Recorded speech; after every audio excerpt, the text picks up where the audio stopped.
kesurupan. Kalau istilahnya adalah sebenarnya ada semacam makhluk halus atau sejenis jin yang ikut berkecimpung dengan meminjam raga pemain jaran kepang biar dirasukinya, sehingga istilahnya adalah kesurupan. Fenomena kesurupan ini sebetulnya tidak sesederhana seperti yang sering kita lihat. Itu biasanya adalah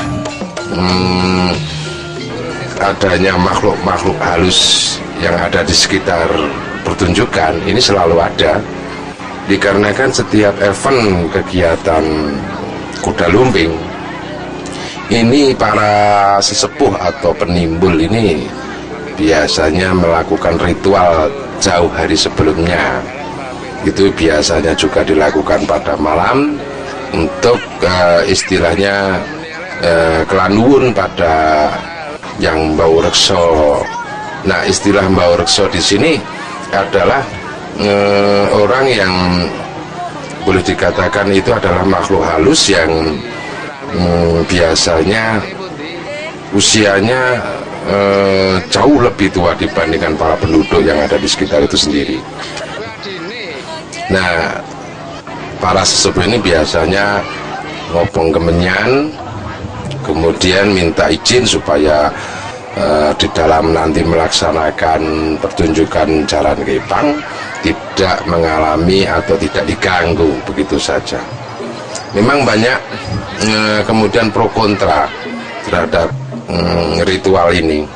Satu sisi itu adalah yang berpandangan sempit, itu langsung mengklaim itu kegiatan yang melanggar norma ajaran agama. Namun kalau kita telusuri, kita usut, kita pahami, sebetulnya hal itu adalah hal yang biasa saja, bahkan tidak mengandung unsur musik bagi saya. Sebab apa? Sebab di dalam konteks berkomunikasi dengan makhluk-makhluk supranatural ini tidak semua orang tahu, sehingga ketika tidak tahu kemudian melogikakan sendiri, bisa saja salah memberikan penilaian. Namun bila yang tahu, ya itu hal yang biasa dan lumrah. Jadi ini juga pernah dilakukan ketika suatu saat ini Rasulullah SAW itu pernah satu saat itu mengumpulkan tulang-tulang unta, tulang-tulang dikumpulkan di sebelah rumah atau di belakang rumah. Ini kan para sahabat juga mendelok kita itu, melihat ini ada apa, Nabi kok melakukan hal semacam itu. Nah, kemudian ada yang bertanya, ya Rasulullah, apa ya yang kalau coro bebas redaksinya, terus ya Rasul sedang melakukan apa kok melakukan aneh-aneh, ngumpul ke balung-balung.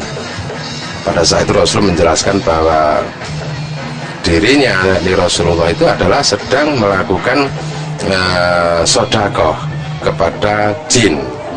Nah, jin ini kalau di Arab sana kan senengannya makan ini sungup dari tulang-tulang unta ini. Jadi maksud Rasulullah adalah hanya memberi makan kepada makhluk-makhluk yang ada di sekitar yang tidak kelihatan itu. Nah, itu menurut saya kan itu kalau jin Arab ya. Kalau jin Jawa itu kan senengannya makan ini sungup-sungup dari kemenyan, terus kemudian kembang ya. Bahkan di dalam konteks kuda lumping ini, kalau yang merasuk jin ini kemudian minta semacam nasi ini, para sesepuh atau pawang-pawang paham yang dimaksud adalah kembang, biasanya dicampur dengan apa itu air. Nah, kalau dia itu yang kesurupan itu minta nasi goreng, ini biasanya ditafsir sebagai kemenyan. Bahkan ketika ada yang makan kaca beling, itu sebetulnya bagi mereka para jin-jin ini adalah semacam tripping atau emping, sehingga ketika dimakan sebenarnya tidak berbahaya ketika masuk perut itu. Nah, ketika dimakan ini adalah posisinya ditelan oleh makhluk atau yang saya katakan jin tadi. Nah, kalau kemudian nanti sudah pergi jinnya, ya ikut ke sana. Jadi kalau di rongsen itu mungkin nggak ada itu yang namanya kaca atau beling yang sudah ditelannya itu. Jadi cuma memang harus hati-hati di sini adalah karena ketika seseorang yang sedang kerasukan makan semprong atau kaca atau neon, ini harus biar ditelan dulu, kemudian dilakukan makan kembang dulu, baru setelah itu ketika pulang itu sudah tidak membawa beban. Nah, kalau yang salah itu kan kadang-kadang terjadi yang fatal itu ketika sedang makan kaca baru sampai di tenggorokan, kemudian setannya atau jinnya itu dikembalikan. Ini istilahnya nyeprut di tenggorokan. Memang ketika orang sedang makan kaca itu dia tidak sadar sampai darah sering mengalir dari bibir. Dan kadang-kadang kalau saya pernah tanya ini sama yang sering kesurupan makan itu mungkin 1 minggu tidak berani makan jangan pedes, karena di sela-sela gigi sering masih ada kelihatan atau masih sering ada sisa-sisa dari kaca itu, sehingga kadang-kadang nyeprut kalau tidak gumurnya harus bersih lagi. Memang secara medis ini sangat berbahaya, sehingga ada kebijakan dari komunitas-komunitas yang iman awak itu kan mengatakan hal yang macam itu jangan dilakukan, sehingga ada larangan secara sosial, larangan melakukan kesurupan. Nah, karena ini di satu sisi ada orang yang tidak senang atau tidak mengizinkan adanya fenomena kesurupan, sehingga karena di kuda lumping itu juga kaitannya adalah para jin yang di sekitar itu kepingin tampil dan kepingin melihat, kepingin ikut gabung, sehingga di jalan tengah itu dilakukan biasanya biarlah kuda lumping main, dan ketika kesurupan orang yang sedang kesurupan itu biasanya langsung ditarik keluar atau ditarik ke dalam, maksudnya tidak dipertunjukkan. Namun ada yang memang terus dilakukan fenomena ini, kesurupan itu terus dilakukan, dijadikan semacam hiburan tersendiri, dan sehingga hiburan yang boleh saya katakan hiburan liar karena tidak tertata tarinya itu secara massal bersama-sama, ternyata memang memiliki keunikan tersendiri.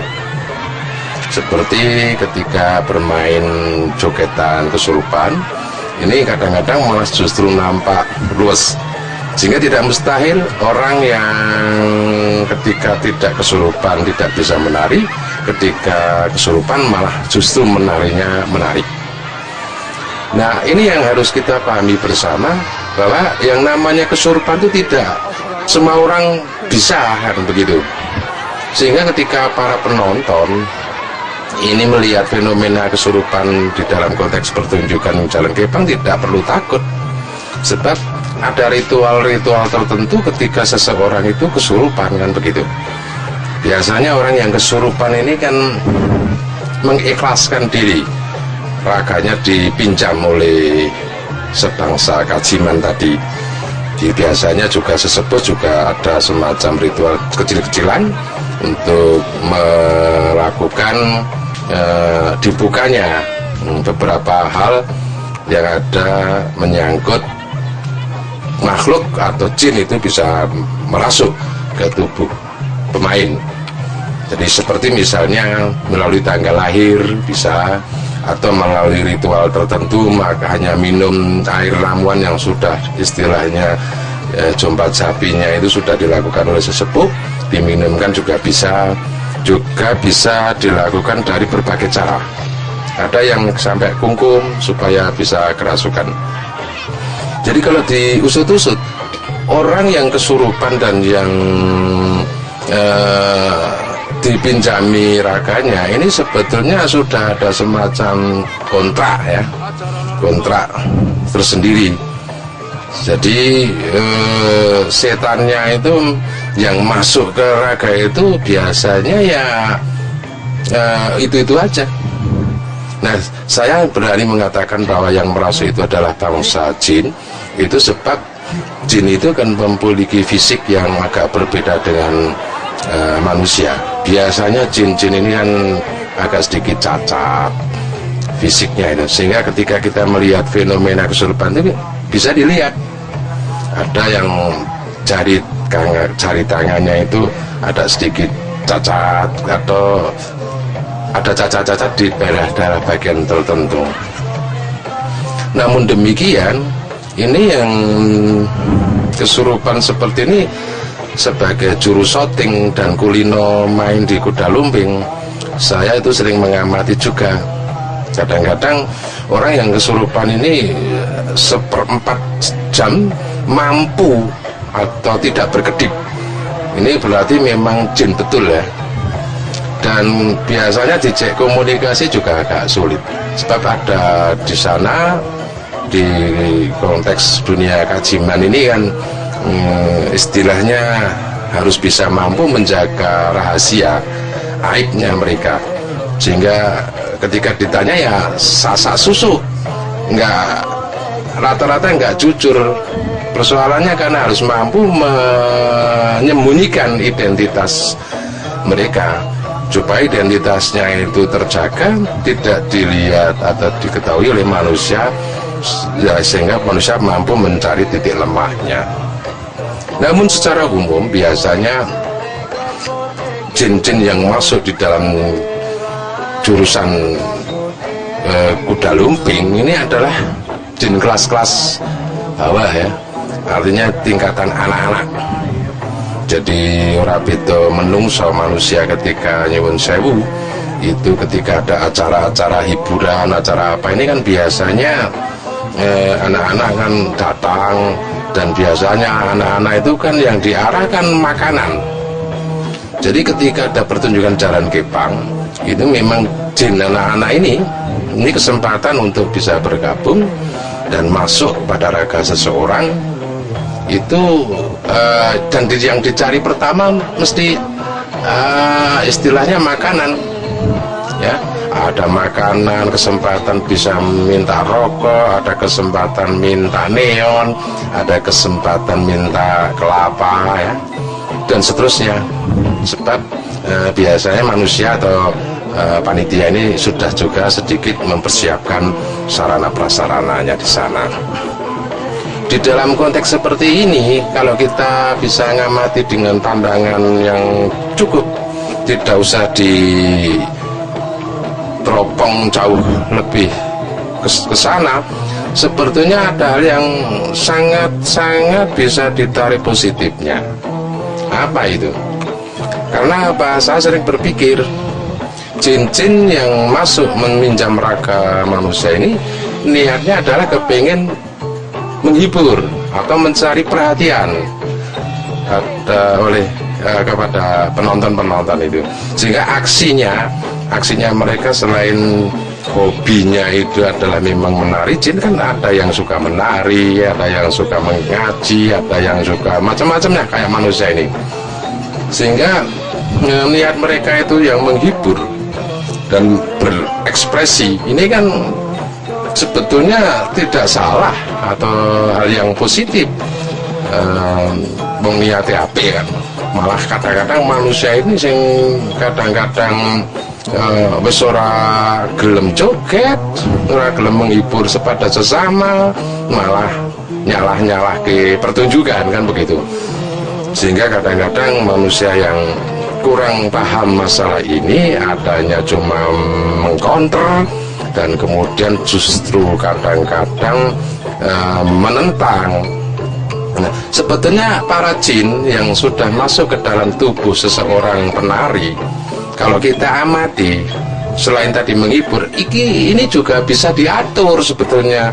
Jadi tidak tidak nyuwun sewu, tidak akan berlaku atau berbuat sesuatu yang justru malah mengacaukan. Enggak. Sepanjang saya melihat orang kesurupan di Jalan Kebang, ini tidak sangat berbahaya, terutama pada penonton. Jadi tidak ada, bahkan manut diatur oleh sesepuhnya. Misalnya disuruh ke Bali pulang itu ya oke. Kadang-kadang disuruh jogetnya jangan ngawur, oke. Jadi enak lah gitu. Nah, kenapa kita sering mempermasalahkan hal semacam itu menjadi satu kegiatan, bahkan notabene bukan masuk dalam konteks kesenian? Itu ya silahkan saja. Namun bagi saya selaku seniman, itu kegiatan ada kesurupan itu juga bagian dari sebuah kesenian.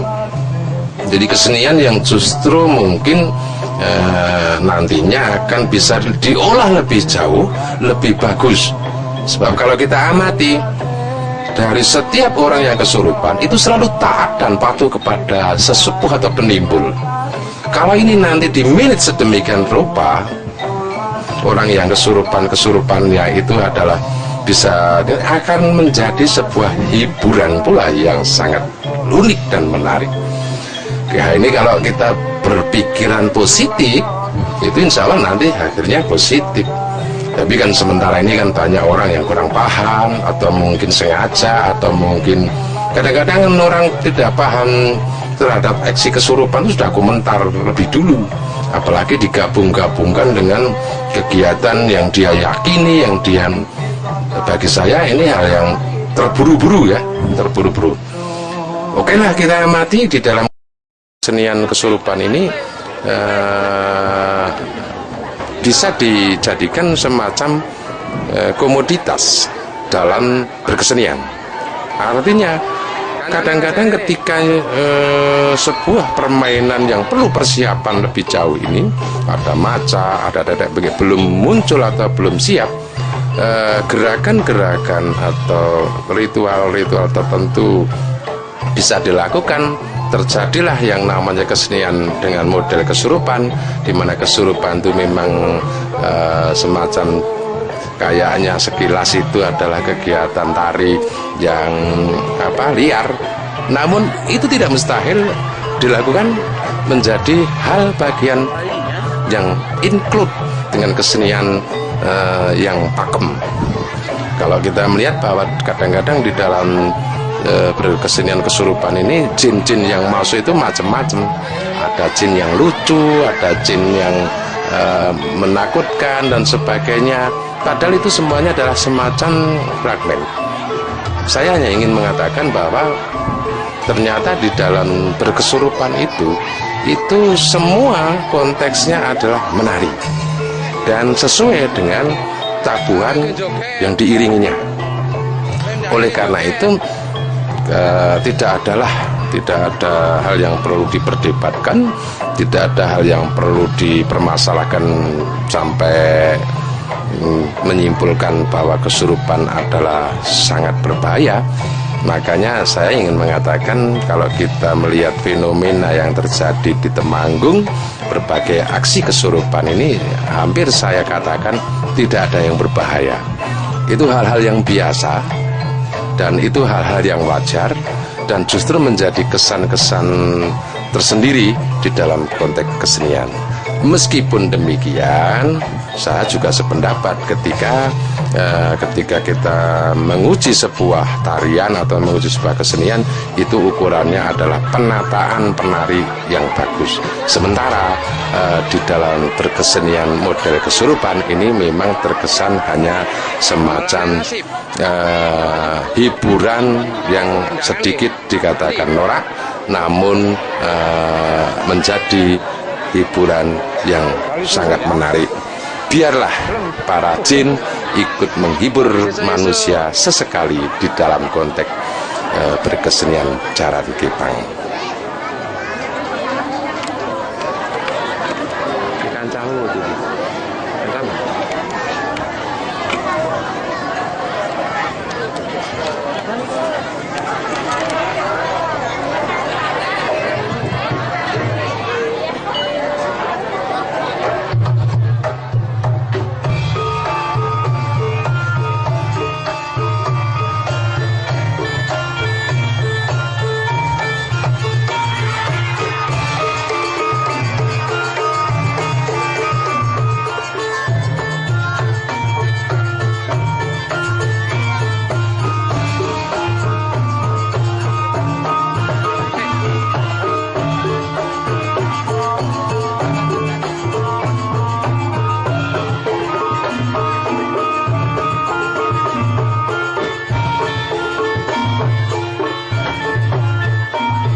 nek bali njaluk ngono. Ki kaya arek dadi ki sing kendange nyamari ki. Kendang dadi sopane kendang. Wis kok dadi.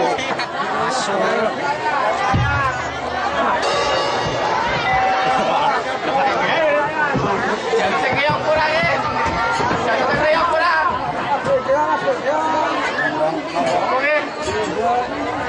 Blendrong ae ben kalem. Blendrong. Ora, Blendrong kalem.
Separuh kan, bali separuh, burung bali kabeh, loro.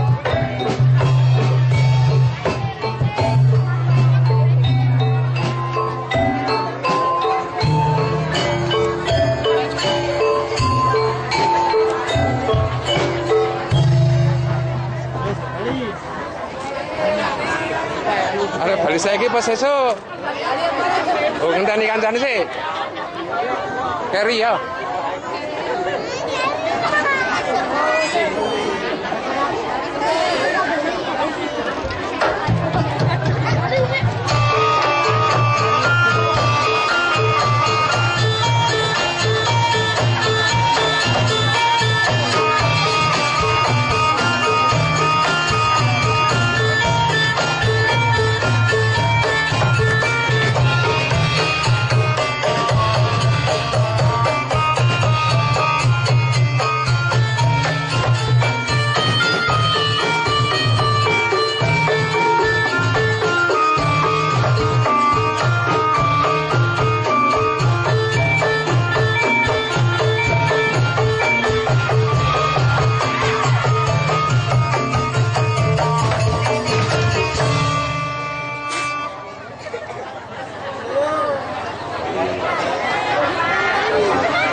Gosor manuke ngantek mlotro iki. Manuke kuwi sing glosor. Pisake iki. Lho, Sing ngambek. sing niku ora apa-apa. Wis nyalek darah nang.